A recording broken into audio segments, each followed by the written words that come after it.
everyone, good evening. Good evening students, good evening. How are you all? I hope that you are super awesome and I welcome you in this masterclass today.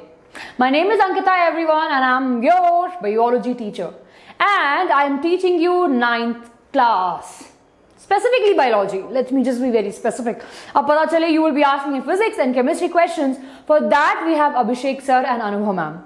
So let's start our class everyone. And as your exams are approaching and your demands are there, so we thought everyone, why not make one short videos in which we will be teaching whole chapter. There's no cut in between, it's a whole chapter. And the first chapter of our 9th class biology is the fundamental unit of life, such an amazing chapter regarding cells and its organelles. Let's start our class everyone, and before we start, I have a quote for you. Now we know everyone that good things, bad things occur to us, but good things usually come to those people who works for those, right? So if you're working hard for your marks, you will definitely get it. If you're working hard on a chapter or any topic everyone, you will get a clear understanding of that once you're putting your 100% effort. And we are here for you. We are there with you throughout the year. And let's continue our class everyone. So everyone, we know that cell is a structural and functional unit of a life. This is a known fact to all of us. This is nothing new and we all know, right everyone? Write in the chat box if you think that it is the right answer. Yes, right? So cells everyone is a structural and the functional unit of a life, right? And it was first discovered by the Robert Hooke in the year 1665. Now he basically discovered this in the first observed basically or looked for it in a dead cell. He called it as a cell because the cells look like a small honeycomb structure and more of like a prison cell in which usually the prisoners stay. And based on that he gave the name cell, right? After some years, there was one more scientist, everyone, Leeuwenhoek. He actually saw the first living cell. And from there, we know that cells have a great history. So everyone, we know that cells are of different types. We have heart cells, brain cells, etc., etc., etc. RBCs are favorite, right? So cells basically, they come up from one particular point and they say, I want to do this, I want to do that. And they segregate themselves with the specific function. So each cell will be performing some sort of functions in the various organelles body.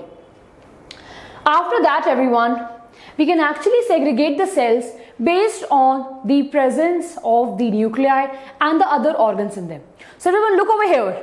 Yes, I want you to be super excited, bacho. Final revision is this, right? So I want full of your energy in the class. So the one thing by which we can differentiate the plant cells, animal cells or prokaryotes or eukaryotic is based on the presence of the nucleus and the different organelles. Let's see. We have these prokaryotic cells. You can see that they have a flagella, right? The flagella basically helps in the movement of the cell. They have a nucleoid, as you can see this pink color structure. This is the genetic material. We know everyone that in the eukaryotes the nucleus is present and inside the nucleus the DNA material is present. But in a case of a prokaryotes, the genetic material is freely suspended into the cell, freely floating. They don't have much of the organelles that we see in the eukaryotes. And they have small cilia also which help them in the motions, okay? Villi and small, very minute organisms. Whereas comes our favorite eukaryotes. They have a defined nucleus, well-defined nucleus which has the genetic material. It has different organelles, right? Majority of the organelles everyone have a double layer on them. Right? They have a double layer everyone. Can you see? In mitochondria, in ER, in Golgi apparatus, these are the ones which have a double layering on themselves. Okay? So based on that, we can differentiate the cell into two types, prokaryotes and the eukaryotes. Let's see ahead. Now here we have the animal cell. Let's discuss about the animal cell and its various function, everyone. So the outer wall is called as a plasma membrane. This is basically the plasma membrane. The plasma membrane, everyone, is selectively permeable. It will allow the entry and the exit of only few molecules. Not all the molecules can pass through them easily. Over here, everyone, a very important concept that comes: diffusion and osmosis. So diffusion is nothing but the transfer of the gas or the liquid, right, from a higher concentration to a lower concentration. Diffusion. And then we have the osmosis. Right? What happens in here? Basically, the movement of water molecule from higher concentration to lower concentration, higher concentration to the lower concentration through a semi-permeable membrane. Right? That is osmosis. So we have three different types of solutions also based on that: isotonic, hypertonic, hypertonic. So in isotonic, the cell, basically the outside and inside environment are quite equal, so there will be no major difference. If in hypertonic, the cell will actually swells up. It will take the surrounding solute and will get inside it, right? It will be taking the solvent. Basically, if I say this is a solvent, of course it will be having some kind of solute. Solute could be sugar or salt, right? So if this has less sugar, so it will be taking more. So it will be swelling. It will become swelled up, right? And in hypertonic, everyone, the cell will shrink, right? Just remember this, everyone. This is super important. After that, we have the cytoplasm. A cytoplasm is nothing but a jelly-like structure or a fluid kind of structure on which the organelles are floating. Here comes the brain of the cell, everyone, and that is our nucleus. Our nucleus basically have a double membrane. It has nuclear pores on it, right? It has nuclear pores, and these pores basically help in the transfer of molecule in and out. If you can see, these are the nuclear pores. Inside the nucleus, we have the nucleolus. Now this nucleolus is the site of RNA synthesis, ribosome synthesis. Now these ribosomes will sit on the endoplasmic reticulum and will help in the protein synthesis. See, can you see? This is nuclear envelope, this is a nucleolus, and of course attached to it we have ER. And can you see these dot-like structures? These are ribosomes, which are synthesized in the nucleolus and goes out and have a collaboration with the rough endoplasmic reticulum. ER basically are of two different types: rough endoplasmic reticulum and smooth endoplasmic reticulum. Rough endoplasmic reticulum will have the ribosomes on them that give them a very rough texture, and they are the site of protein synthesis, whereas the smooth, the chicana endoplasmic reticulum, everyone, will be a site of lipid synthesis, which is also help in making of our plasma membrane, and the process is called as biogenesis, right? We will be looking for that, and of course you have a very clear idea about it. Apart from it, we have mitochondria, right? Mitochondria, everyone, is a kitchen house, right? It is a one which, it's not the kitchen, it's basically the ATP production machine. It will be giving us the ATP, the energy molecule of the cell. Now this again have their own DNA and have their plastids, and of course, plastids is a different organ, we'll be talking about them in plant cells. They have DNA and ribosomes. So they can actually make their own DNA, and of course they don't need any other organelles to help them out. They basically can make their own DNA, and once the DNA is there, everyone, they can make their own proteins, which they make completely independent. Apart from it, we have lysosomes, which are nothing but a small visceral bags in which there is a digestive enzymes. Now these digestive enzymes, everyone, will be helping in killing the germs, maintaining the cell's conditions. Of course, if there is something bad with the cells, they will burst out and they will be the suicide of the cells. So the lysosomes are also called as the suicide bags of the cell. Remember this, everyone. Apart from it, we have the Golgi apparatus, which basically helps the transportation of the proteins ER will be making them, right? It will be sending these vesicles basically will have enzymes, will go to the Golgi apparatus. They will modify them, pack them, and will send it to the various parts. Centrioles, everyone, are the two compartments like cylindrical structure which help in the cell division. Remember this, everyone. This basically is a very important topic. And of course, we have the plant cells. All the topics that we are discussing here, everyone, are super important. And wait for the quiz, everyone. Don't leave the class. The class has just started. Don't leave in between the class. We have the quiz questions for you. So see everyone over here. The plant cells. So plant cells also are the eukaryotic cells. So they have these similar kind of organs, or basically some of the organelles are completely same. Plastids, chloroplasts, vacuoles are the few of the exceptional organelles that are only present in plant cells and not in the animal cells. So everyone, can you see the vacuole? This big vacuole is present inside the plant cells. It stored the water, other important components, and it just helps in maintaining the cell shape.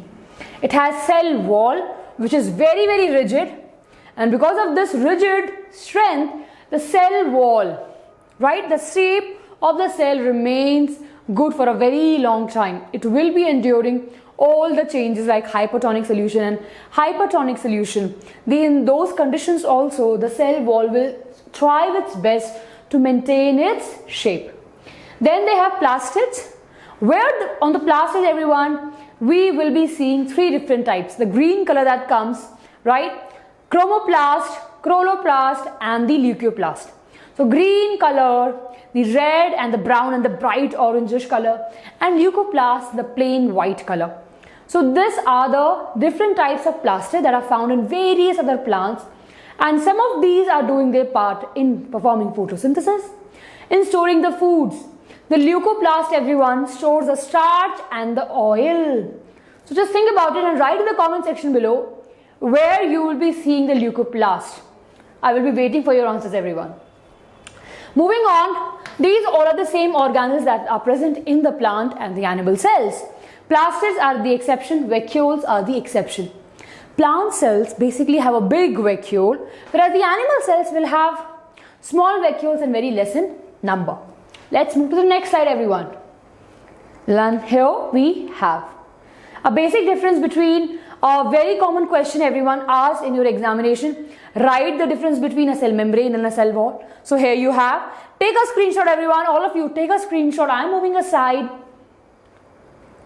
Take a screenshot and you can write this. Next, everyone, major components, right? So see how beautifully we have given you. You don't have to run anywhere around to make notes. You can just, from here, you can just clearly write it. See? Nucleus, ribosomes, endoplasmic reticulum, mitochondria, chloroplast, Golgi apparatus, large central vacuole and lysosomes. Types of plastid, everyone. See? Chloroplast, chromoplast, and the leucoplast. Can you see photosynthesis? Chloroplast. Chromoplast contain the carotenoids, xanthophylls, usually seen in the fruits and the beautiful flowers.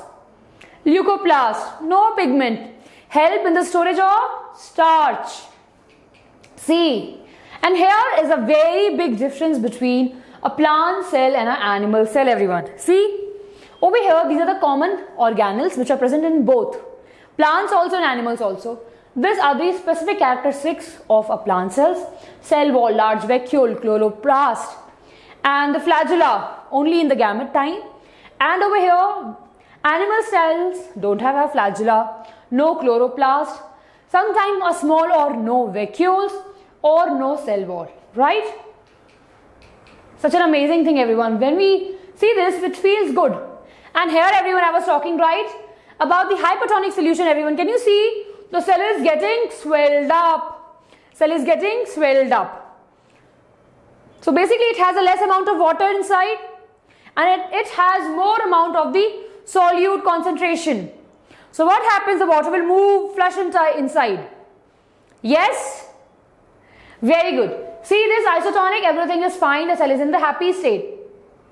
Equal amount of transfer is happening and hypertonic solution, the cell will shrink. And this beautiful images, everyone, right, from the amoeba sisters.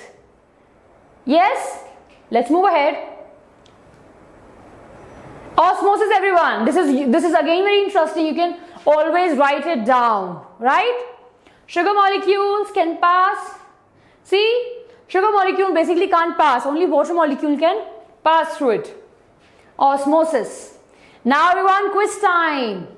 Before that, everyone, if you are studying now and if you feel that you just need a bit more help from our side, there are micro courses for you, everyone. And I'm 100% sure, everyone, you will be enjoying if you are joining our micro courses. So here is a link, everyone. Go on ANKI, right? MIC, that's a coupon code, everyone. You can use this coupon code and you will get courses at 11 rupees, everyone. What else we need in life? Let's move ahead. The first question, everyone, on your screen. Which of these is a suicide bag of the cell? And I can see the chat box going up. Right, the super easy answer is option number C, that is lysosomes. Awesome, everyone. Next question. The genetic material of a cell is found in. Actually, tell me how many of you are thinking. All the options over here, just focus towards the one option, which is nucleus. Right, nucleus is the brain of the cell and it is the one which have all the genetic material inside it. Question number 3. Which of these is not true about the prokaryotes? We have studied about prokaryotes, everyone. Read the statement properly and tell us. Can be unicellular or multicellular. Well-developed organelles are absent. Nucleoid is present. Cytoplasm is present. So which of this is not true about it? To me, it's look like option number A is the right answer, everyone. Right? Basically, they are usually unicellular, single cell organelle. They don't have multicellulars, right? It's not that various cells will combine and form a organelle. It is not there in prokaryotes. Drained raisin swells up when placed in. Just imagine, everyone, if you put up the drained raisin, dried raisin, kishmish, if you add the water into it, everyone, what will happen? They will become swelled up. Hypotonic solution, right? What will happen? They will become swelled up. They will take the water inside their body and hypertonic solution is the right answer. Next question. Protein synthesis in a cell occurs in. Protein synthesis occurs in a, where we will seeing the protein synthesis, everyone? ER, nucleus, ribosomes or mitochondria? And the answer is right. It's nothing but basically protein synthesis will be occurring in the ribosome that are present on the ER. Okay? Specific answer, everyone. Right? Amazing. Let's give you the homework. This is a homework question, everyone, for you. Apart from the nucleus, which cell organelles have their own DNA? It's a very easy answer, everyone. And I know that you will be giving us. Write in the comment section below about the answer of this above question, everyone. With this, everyone, let's end our class. Here's my email ID, everyone. You can write to me. Thank you for watching our video. Subscribe to our amazing channel, everyone. Hit the bell icon so that you know when we are putting up new videos. And don't forget to hit the like button, share with your friends and subscribe to our amazing channel. Bye-bye, everyone. I'll see you in the next class. Ta-ra.